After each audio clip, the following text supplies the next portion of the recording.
پیارے بچوں، آج کی ہماری کہانی ہے ونی اور شہد کا درخت۔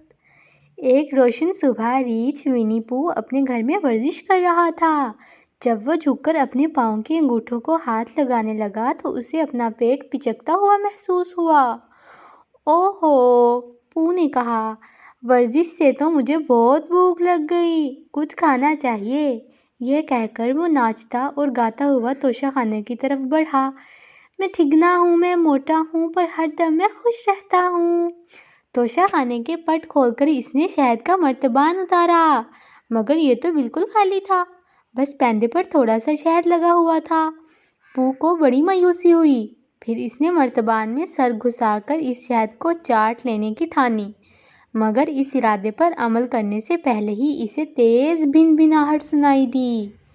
شہد کی مکھی! اس نے مرتبان ایک طرف رکھتے ہوئے نعرہ لگایا، اور جہاں شہد کی مکھیاں ہوتی ہیں وہاں شہد بھی ہوتا ہے۔ لہٰذا پو نے شہد کی مکھی کا پیچھا کرنا شروع کر دیا۔ ہوتے ہوتے وہ ایک بہت اونچے درخت تک آ پہنچا۔ اوپر نگاہ اٹھائی تو دیکھا کہ ایک کھوہ کے گرد بہت سی مکھیاں بھین بھین کرتی گھوم رہی ہیں۔ پو کے منہ میں پانی بھر آیا۔ اس نے بڑی مشکل سے پھر نعرہ لگایا، شہد! اور درخت پر چڑھنے لگا، اوپر اوپر اور اوپر، یہاں تک کہ وہ کھوہ کے بالکل ساتھ والی شاخ تک پہنچ گیا۔ کھوہ کے اندر اسے شہد کا ڈھیر لگا ہوا نظر آیا، لیکن جب وہ آگے بڑھ کر شہد نکالنے کے لیے پنجہ کھوہ میں ڈالنے لگا تو شاخ دوہری ہوئی اور ٹراخ کی آواز کے ساتھ ٹوٹ گئی۔ پو شاخوں سے الجھتا، کلا بازیاں کھاتا، اڑا اڑا دھم کانٹوں بھری جھاڑیوں میں آ گرا۔ اس کے سر پر خوب زور کی چوٹ آئی۔ باپ رے! پو نے سر سہلاتے ہوئے کہا، شہد کھانا ہو تو کتنے پاپڑ بیلنا پڑتے ہیں۔ وہ رینگتا ہوا جھاڑیوں سے باہر نکلا، بالوں میں الجھے ہوئے کانٹے جھاڑے اور سوچنے لگا کہ شہد کیسے حاصل کیا جائے۔ بالآخر اسے ایک ترکیب سوجھی۔ سب سے پہلے اس نے اپنے دوست کرسٹوفر سے نیلے رنگ کا ایک بڑا سا غبارہ ادھار لیا۔ کرسٹوفر نے غبارہ دیکھتے ہوئے کہا، مگر غبارے کا شہد حاصل کرنے سے کیا تعلق ہے؟ تعلق ہے، پو نے کہا، میں غبارے کا دھاگا پکڑ کر لٹک جاؤں گا اور اس کے ساتھ ساتھ اڑتا ہوا شہد والی کھوہ تک پہنچ جاؤں گا۔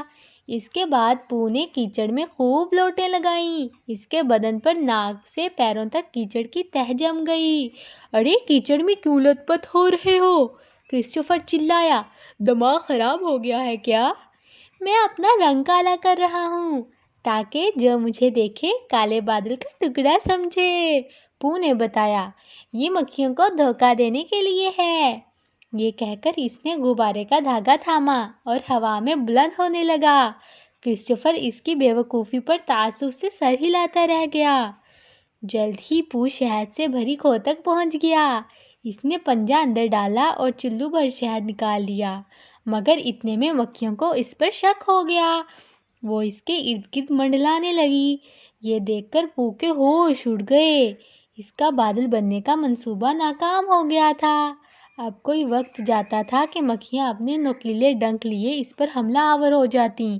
اس نے مکھیوں کو خود سے دور رکھنے کے لیے زور زور سے ہاتھ چلانا شروع کر دیا۔ اتنے میں غبارے کے دھاگے کی گرہ ڈھیلی ہو کر کھل گئی۔ شوں کر کے سارے گیس غبارے سے نکل گئی اور پو ایک مرتبہ پھر ہوا میں کلا بازیاں کھاتا سیدھا کرسٹوفر پر آ گرا۔ باپ رے! پو نے ایک بار پھر اپنے چوٹے سہلاتے ہوئے کہا، شہد کھانا ہو تو کتنے پاپڑ بیلنا پڑتے ہیں۔ پو اتنی جلدی ہار ماننے والا نہیں تھا۔ اس نے سوچا کہ خرگوش کے پاس جایا جائے۔ خرگوش ہمیشہ اپنے گھر میں شہد میں ضرور رکھا کرتا تھا۔ خرگوش اسے دیکھ کر بہت خوش ہوا۔ اس نے پو کو کھانے میں بٹھایا اور پوچھا، اپنی ڈبل روٹی یا پر بلائی لگواؤ گے یا شہد؟ دونوں اچھے رہیں گے، پو نے کہا، مگر ڈبل روٹی کی کوئی ضرورت نہیں۔ اب پو نے کھانا شروع کیا اور کھاتا گیا۔